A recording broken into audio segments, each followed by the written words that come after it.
ቀለቦና የገለጣቸው የበጎነት ስራዎች በተግባር ሲታዩ ለበርካቶችም ሲተርፉ የሀገሪቱ ከፍተኛ አመራሮች ከህዝብ ጋር በቅንጅት ከባለሀብቶችም ጋር በትብብር ሰርተው የብዙዎችን ህይወት ለመለወጥ ባለፉት የለውጥ ዓመታት አብዝተው ታትረዋል። ህይወትን ማሸነፍ ኑሮን በምቹ ሁኔታ ውስጥ ለመምራት የተቸገሩ ኢትዮጵያውያን ከችግር ደግሞም ከተስፋ ማጣት ግን ደግሞ ከመነሳት ጋር ለዓመታት ታግለዋል። ቅዝቃዜ ያለው ብርድ አለው እንደገና ውሃ እንትን ማለት አለው ውሃ ወደ ላይ የመጥፋት የበጎ ተግባር ስራ አንድም የጽድቅ መንገድ በሌላ መልኩ የመተባበር ተምሳሌቷ ኢትዮጵያውያን መለያ ነውና የፌዴራል ጠቅላይ ሚኒስትር ዶክተር አብይ አህመድ የበርካታ እጃጠር ኢትዮጵያውያንን ህይወት ለመቀየር ከወደቁበት ማንሳት ከገቡበት አጣብቂኝ ህይወት ምቹ ነገርን ወደ ማደላደል ገቡ። ብዙ ሰዎች ዝናብ ሲመጣ ይሳቀቃሉ፣ ይጨነቃሉ፣ ይንጋ በብዙ ያስባሉ።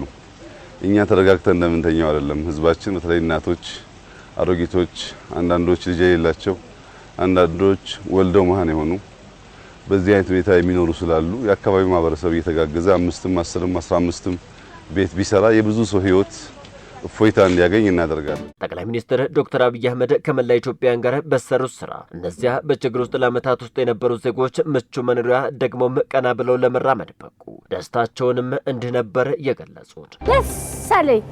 ሁለት ጊዜ እንደተፈጠርኩ ብዬ ነው የማውቀው። አማም ነው ለእግዚአብሔር ምን ነው አብይ አህመድን ወደኛም በላኩልን ያልኩበት ቀን አለን።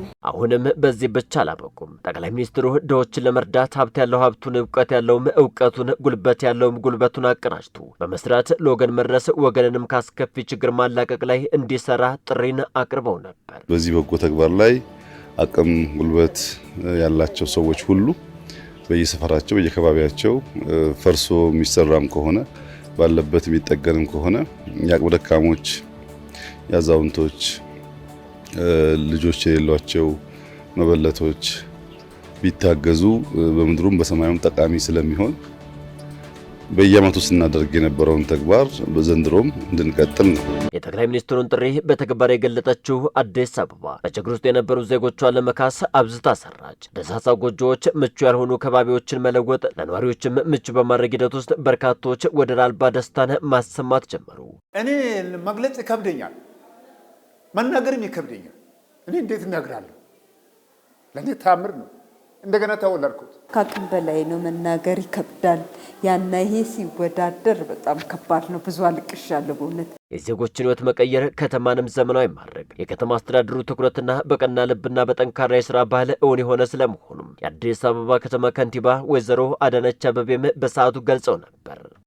የእነሱን ህይወት እና አኗኗርና የማይመች የኑሮ ሁኔታ መቀየር ብቻ ሳይሆን የመሬት አጠቃቀምንም በከተማችን ላይ አንዱ ትልቁ አንገብጋቢ ጥያቄ የሆነውን የመሬት አጠቃቀም ቆጣቢ በሆነ መንገድ ለብዙዎች መስረፍ በሚችል መንገድ ተጠቅመንበታል። አካባቢው ጸርቷል። የድህነት ተምሳሌት የጉስቁልና ማምሳያ ተደርጎ ሲወሰድ የነበረው አዋሬ ቀናነት ከተግባራዊነት ጋር ተዳምሮ አዋሬ ለነዋሪዎቿ ምቹ ሆና ትገኛለች። ነዋሪዎቿም እንዲህ ይላሉ። በጣም ደስ ብሎኛል። ሽንት ቤት እንኳን የምንጠቀምበት ይልንም ነበር። ታቅሚ በላይ ነው የምናገረው። ደስ ብሎኛል።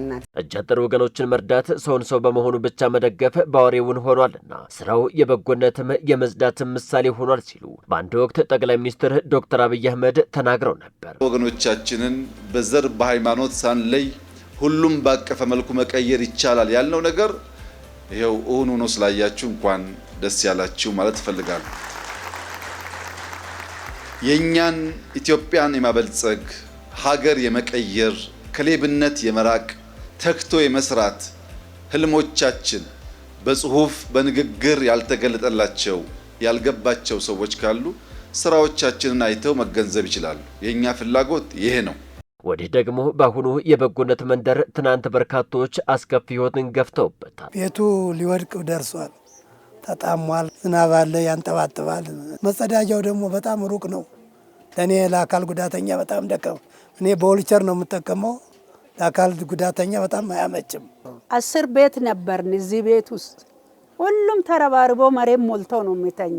የመሬቱ ሲነሳ ነው ያልጋም ወርዶ። ሽንት ቤት ወንበር ተገዝቶልኝ በር ላይ ተደርጎልኝ በወንበር ነው የሚቀመጠው።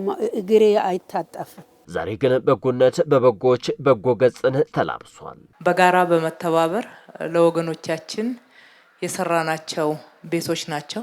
50 ሎሚ ለ50 ሰው ጌጥ ለአንድ ሰው ግን ሸክም እንደሚባለው ነው። ከተባበርን ሀብት አላጣንም። ብዙ መስራት እንችላለን።